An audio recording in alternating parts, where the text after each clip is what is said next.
Look around at the people you know. Most are walking around in heavy, invisible armor. They've been hurt, betrayed, or rejected, and their response was to build a fortress. They practice the art of not caring. They wear masks of indifference. They tell themselves, if I expect nothing, I can't be disappointed.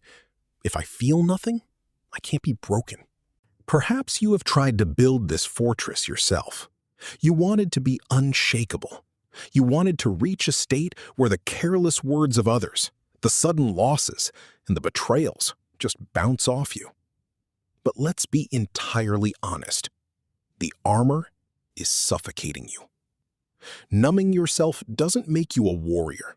It makes you a prisoner. As long as you are actively trying to avoid pain, pain is the architect of your life. It dictates where you go, who you trust, and how you love. True emotional sovereignty isn't about building thicker walls. It's about understanding why the walls were needed in the first place. You have been operating under a fundamental illusion. You believe that the world hurts you. You think the careless comment, the rejection, or the abandonment is the weapon that causes your pain. But psychology tells a different story. Think of a crystal glass sitting on a table. If you play a specific note loudly enough, the glass will shatter. The sound wave didn't magically break the glass. It simply matched the glass's natural resonant frequency. The vulnerability was already built into the structure of the glass. The human psyche works exactly the same way. The external world does not have the power to destroy you unless it finds an echo within you. When someone's criticism devastates you, it is not their words that hurt. It is the fact that a buried part of you agrees with them. The external event simply strikes the tuning fork of your own unhealed trauma, your own repressed insecurities, your own silent inadequacies. We are not what happens to us, but what we choose to become.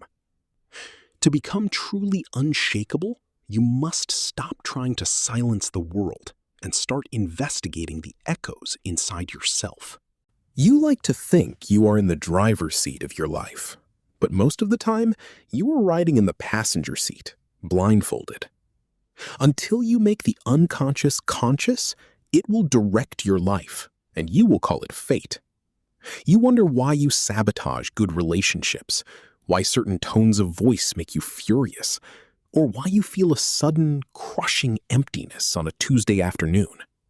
These are not random glitches. They are distress signals from the basement of your mind. Your unconscious is not an empty void. It is an active, breathing ecosystem of everything you have ever refused to feel.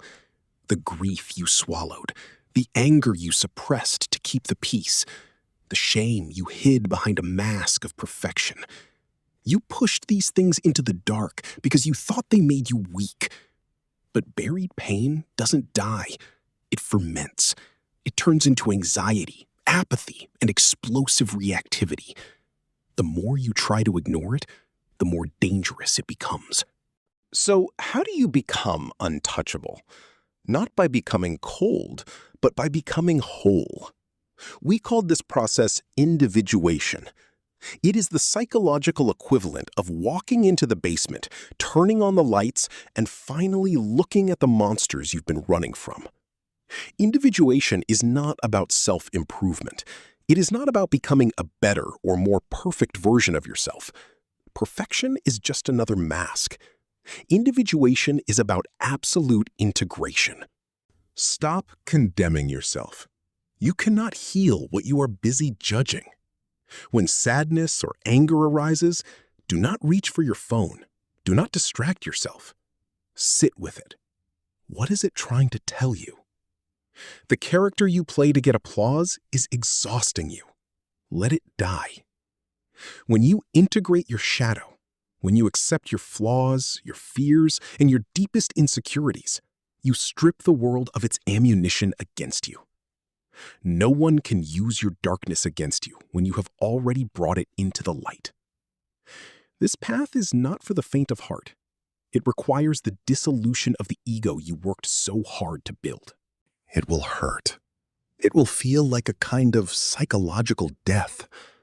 But on the other side of that death is absolute freedom. When you stop avoiding pain, you stop being a puppet to the environment. You still feel sadness, but it doesn't drown you. You still experience betrayal, but it doesn't break your foundation. You don't need armor anymore because you are no longer fragile. Those who live on the surface of themselves will always be battered by the waves. But those who have the courage to dive into their own depths find a stillness that no storm can disturb.